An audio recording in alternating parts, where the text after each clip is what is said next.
C'est une chercheuse et femme de terrain, une jeune archéologue qui étudie l'histoire du peuple juif en Israël. Et oui, berceau de nombreuses civilisations et des religions, Israël compte bien de vestiges, de nombreux vestiges historiques, et notamment à Jérusalem. Pimprenelle Rivka Atlan est avec nous ce matin sur Radio J. Bonjour. Bonjour. Merci beaucoup Rivka d'être avec nous ce matin, de répondre à nos questions. Alors il faut préciser votre CV quand même assez prestigieux. Vous êtes archéologue, superviseur du site Beth Strauss. Vous travaillez dans les tunnels du Kotel à Jérusalem. Vous êtes employé du Rashut Atikot, ce sont les autorités des antiquités israéliennes. Et puis enfin, vous êtes en doctorat d'archéologie en co-tutelle avec la France et Israël. Ça fait beaucoup, mais il fallait quand même dire tout ça pour mieux vous connaître. Rivka, avant de parler justement d'archéologie, de vos recherches, une première question pour les auditeurs qui souhaiteraient mieux vous connaître. C'est vrai que c'est assez rare finalement d'entendre des archéologues, particulièrement des archéologues en Israël. Est-ce que vous pouvez nous raconter comment tout a commencé, votre parcours d'Alia? D'abord, à quel âge vous êtes parti en Israël et ce qui vous a donné envie de faire ce métier si particulier? Alors moi, j'ai voulu être archéologue quand j'avais l'âge de 7 ans. C'était en regardant Indiana Jones, donc Ah on oui. va dire que c'est Indiana Jones qui m'a donné très envie de faire de l'archéologie. Et puis, j'étais très intéressée par l'histoire biblique et je trouvais que dans les écoles laïques, on ne parlait pas assez de l'histoire juive et j'étais très intéressée par l'histoire juive en fait. Et donc, du coup, j'ai fait mon master à la Sorbonne et je voulais vraiment travailler en Israël, eux travaillaient plus dans les pays arabes. Et j'avais envie de travailler en Israël parce que je trouvais que c'était intéressant. Puis je trouvais qu'en France, on n'avait pas assez d'accès à ce qu'on pouvait trouver en Israël. Et du coup, j'étais vraiment curieuse de pouvoir rentrer là-dedans. Donc c'est pour ça que j'ai fait mon alia à 25 ans. D'accord. Et j'ai sauté sur l'occasion. J'étais sur une fouille qui s'appelle Arziv. Ça a été mes débuts en tant que chef. Et j'ai rencontré mon directeur de recherche et je lui ai dit, écoutez, moi je serais vraiment intéressée pour faire des fouilles en Israël. Et puis il m'a dit, ok. Et puis je me suis lancée dans le programme Maritime Civilization, qui est un programme d'archéologie subaquatique. D'accord. Alors combien d'années ça nécessite, pour ceux qui nous écoutent, peut-être les jeunes personnes qui nous écoutent, qui veulent devenir archéologues, combien d'années ça nécessite pour devenir archéologue, pour faire ce métier? Quel genre d'études il faut faire précisément? Alors en règle générale, on commence par une licence, qui est une licence d'archéologie. Puis ensuite, on enchaîne avec un master, donc 2 années. Donc déjà, on en est à 5. Puis après, avec la thèse, qui prend entre 3 à 6 ans. Donc on finit avec 12 ans d'études. Comme un Et médecin. on va dire, voilà, c'est un peu ça, on gagne notre doctorat, mais notre spécialisation. Puis en fait, au fur et à mesure des fouilles qu'on fait, on crée un projet avec les équipes qu'on a, nos affinités, etc. Et puis ça se met en place au fur et à mesure des choses en fait, Ouais. de la vie, etc. Donc, non, c'est Ok, bien. alors Rivka, vous travaillez en Israël, à Jérusalem, vous venez de le dire, vous travaillez notamment dans les tunnels du Kotel, alors ça c'est vraiment très intéressant. Est-ce que vous pouvez par exemple nous décrire une journée type de travail, si elle existe, pour vous? Comment ça se passe dès le matin? Comment ça se passe? Alors le matin, on se lève assez tôt. On se lève. Moi, je suis levée à 5 heures du matin. On commence à 7 heures. C'est pour une histoire de chaleur. En fait, les fouilles anciennes, que ça soit universitaire, etc., ils commencent à 5 heures du matin pour une histoire de chaleur parce qu'on fouille l'été. D'accord. Et on finit à 15 heures de l'après-midi. Ensuite, après 15 heures de l'après-midi, ce qui se passe, alors pas au rachot d'Atikot, mais en règle générale dans les fouilles qui vont être d'été, c'est qu'on passe à l'analyse des objets, à l'étude de la céramique et à la post-fouille, donc tout ce qui va être lecture des données. Nous, comme c'est une fouille qui va durer très longtemps, on arrête à 15 heures, puis en fonction de ce qu'on a à faire, c'est-à-dire soit des traitements de données ou des recherches, et ben on va finir vers 4 heures, 18 heures. D'accord. Donc les fouilles sont faites seulement en été ou aussi en hiver? Alors, il y a quelques fouilles, quelques missions qui se font en hiver en fonction ça s'appelle de l'archéologie programmée. Donc, il y a quelques missions qui se font en hiver et c'est en fonction de ce qu'on peut trouver. Par exemple, on peut avoir une prospection subaquatique qui va se faire en hiver parce que la mer est plutôt calme à ces périodes-là. D'accord. Donc on va faire ça au mois de février ou par exemple quand c'est de l'archéologie préventive, on a découvert quelque chose qui a été un peu creusé par le bulldozer, il faut 3 semaines et Ok. on doit bâcher ça en 3 semaines pour récupérer les données et puis que les personnes puissent construire à côté. Ok, donc vous travaillez vraiment selon le climat en Israël, on l'a bien compris. Alors, archéologue, c'est un travail d'équipe et vous parliez d'Indiana Jones justement au début de cet entretien. Vous travaillez, Rivka, on imagine bien, avec de nombreuses personnes. Et c'est vrai que dans notre imaginaire, souvent, comme dans les films, dans les séries, voilà, on s'imagine que quand une découverte est faite, tout le monde hurle, tout le monde est content, tout le monde s'emballe, il y a des cris de joie. Et moi, j'aimerais justement vous poser cette question. C'est quoi la situation lorsque c'est le pas quand par exemple quelqu'un découvre quelque chose au Cotel, comment ça se passe par exemple? Mmh. Qu'est-ce qu'on peut trouver aussi au Cotel? Bah, on trouve, plein de choses au Cotel. On trouve plein de choses parce que, c'était très occupé, c'est très dense, en termes de civilisation. On trouve de tout, de toutes les périodes. Donc, ça va de la période ottomane à ce qu'on peut trouver du Second Temple. Donc c'est assez chouette parce qu'on trouve vraiment, enfin un archéologue fouille vraiment les poubelles D'accord. Ok. de l'ancien temps.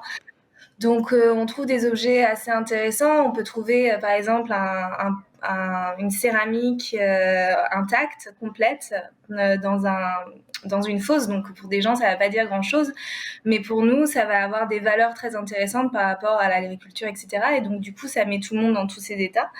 Après, comme c'est pas publié, c'est toute une histoire de révélation scientifique. Si c'est pas publié, ça doit être secret. Ok. Et jusqu'à la publication, parce que chaque objet doit raconter une histoire. Donc on doit être sûr de ce qu'on va raconter et comment on va le raconter et comment ça va être cohérent scientifiquement. Et donc c'est vous qui êtes habilité à déterminer l'âge par exemple des artefacts que vous trouvez, à les analyser. Vous êtes habilité à le faire? Oui, on nous apprend, donc enfin, après ça dépend des périodes, mais on nous apprend à voir les datations, c'est-à-dire que quand on étudie la céramique, on peut très facilement déterminer plus ou moins grossièrement les périodes sur lesquelles on est. Donc ça, c'est assez chouette. Et puis après, on va bifurquer vers des spécialistes, des vrais spécialistes qui vont pouvoir nous dire, bah voilà, quel type de céramique c'est utilisé, D'accord. pourquoi c'est utilisé comme ça, qu'est-ce que c'est la technique. Et là, on va pousser d'autres scientifiques à travailler pour nous, mais pour eux aussi, pour créer en fait tout un projet et raconter une histoire ensemble en Et fait. combien de temps ça prend pour déterminer l'âge par exemple d'un fossile, d'un objet? Ça prend des semaines, des mois? Non, ça prend pas des semaines, des mois, c'est en fonction. Donc quand on le voit, en fait, c'est un peu comme de nos jours. C'est-à-dire que ce que j'explique à mes étudiants, c'est que il y a l'ère du Coca-Cola, c'est-à-dire que les objets du Ok. Coca, tout le monde prend du Coca-Cola. Donc on a sur les couches de certaines périodes, mais on va avoir toute une couche de Coca-Cola qui va être l'ère du Coca-Cola. Tout le monde a de l'IKEA chez soi. Oui. Internationalement, on a tous de l'IKEA. Donc ça, c'est l'ère de l'IKEA. Et ça nous dit grosso modo un peu où on en est. L'ère du Corona, on a tous porté des masques et on a tous fait des tests antigéniques. Donc dans D'accord. les poubelles, qu'est-ce qu'on va trouver? On va trouver des masques. Donc on va avoir l'ère Corona en fait. Et ça va nous permettre de déterminer des gros plages de périodes.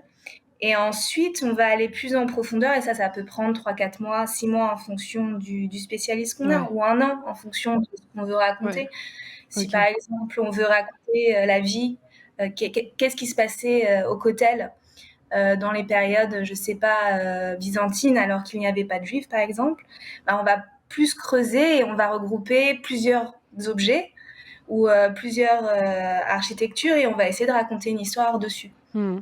Alors, on parle d'archéologie ce matin, vous parlez de découverte de céramique, on sait qu'il y a des pièces aussi qui sont découvertes, de nombreuses pièces des époques anciennes qui sont découvertes en Israël. Est-ce que vous avez, vous, Rivka, peut-être un domaine de prédilection particulier, un domaine qui vous attire particulièrement, une période de l'histoire qui vous attire particulièrement, étant donné que vous travaillez en Israël?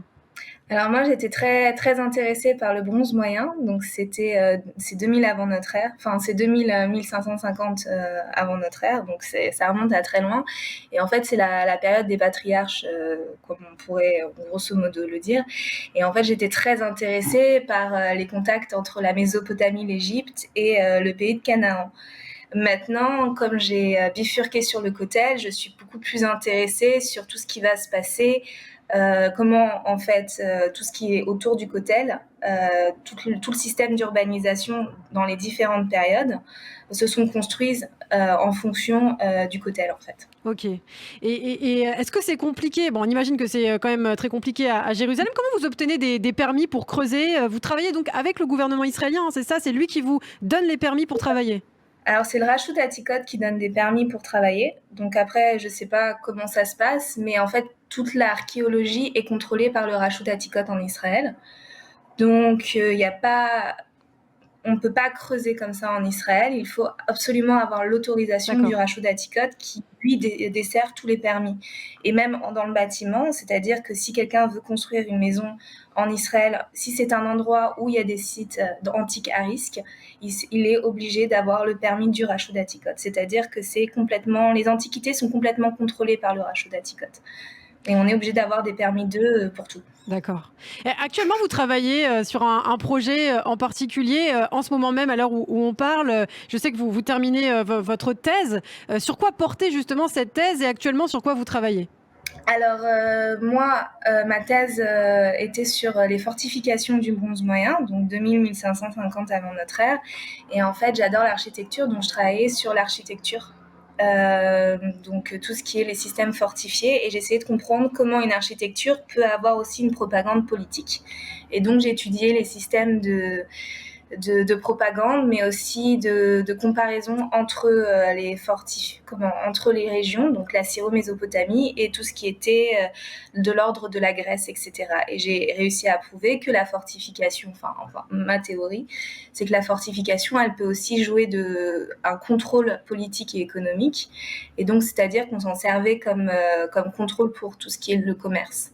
D'accord. Donc voilà, c'était ma thèse. Et maintenant, mes projets, c'est de plus travailler sur des conférences que je vais faire en ligne et plus divulguer l'archéologie en Israël, parce que ça, c'est une des missions que je me suis donnée.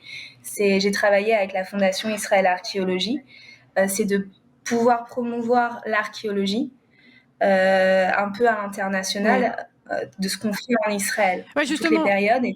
Justement, on a pu voir sur les réseaux sociaux notamment que vous avez fait visiter les tunnels de Kotel à des personnes qui voulaient certainement voir bien sûr ce qui se passait en dessous, voilà, les fortifications de Jérusalem. Donc vous faites ce genre de visite? Oui, on fait ce genre de visite. Il faut juste nous contacter à l'avance, mon directeur de fouilles et moi-même. Et oui, nous faisons ce genre de visite et on promue en groupe, et on a vraiment beaucoup de groupes. On a aussi des volontaires. Donc la fouille sur laquelle je travaille, il y a des volontaires qui viennent fouiller. Donc on a des jeunes, des vieux, et ils viennent creuser avec nous. Donc c'est complètement ouvert en fait. Maintenant, il faut contacter les bonnes personnes et avoir les bons contacts pour aller visiter en fait. C'est vraiment ça, et c'est vraiment sympa à faire. Et est-ce qu'il y a un site internet, peut-être un endroit où on peut se renseigner pour cet été, pour les personnes qui sont en Israël cet été, qui voudraient en savoir plus sur l'archéologie? Comment faire? Alors, je sais qu'il y a un site du Rashut Atikot, mais je te l'enverrai par lien. Ça s'appelle les Friends of the Israel Authorities Antiquities. Okay. Et c'est là où on peut trouver des renseignements. Après, il faut contacter, faut donner mon mail faut donner mon adresse mail. Et moi, je peux donner le formulaire pour pouvoir fouiller. D'accord. En fait, pour faire du volontariat, etc. Et c'est gratuit, c'est-à-dire qu'on vient, on fouille, on creuse. Après, c'est écrit en hébreu. On n'a pas encore le formulaire en français, mais c'est sympa. Moi, j'ai un groupe de 9 Américains. Ça se passe super bien. Ils sont là, font partie d'un programme. Et j'ai des vieilles personnes aussi qui viennent, qui ont trouvé ça sur Internet. Et donc il y a des possibilités de volontariat et de visiter en fait. Eh bien, si les auditeurs nous écoutent, seraient intéressés, n'hésitez pas à contacter Radio J, évidemment, on vous donnera toutes les informations. Alors peut-être un dernier mot, Rivka, vous êtes avec nous, vous êtes archéologue, et c'est un plaisir de vous entendre sur un sujet finalement qu'on a peu l'habitude de traiter. Moi, j'avais envie de vous poser une question quand même pour terminer. Est-ce qu'il y a une découverte particulière, incroyable, dont vous êtes particulièrement fière? Il y a tellement eu de découvertes assez intéressantes.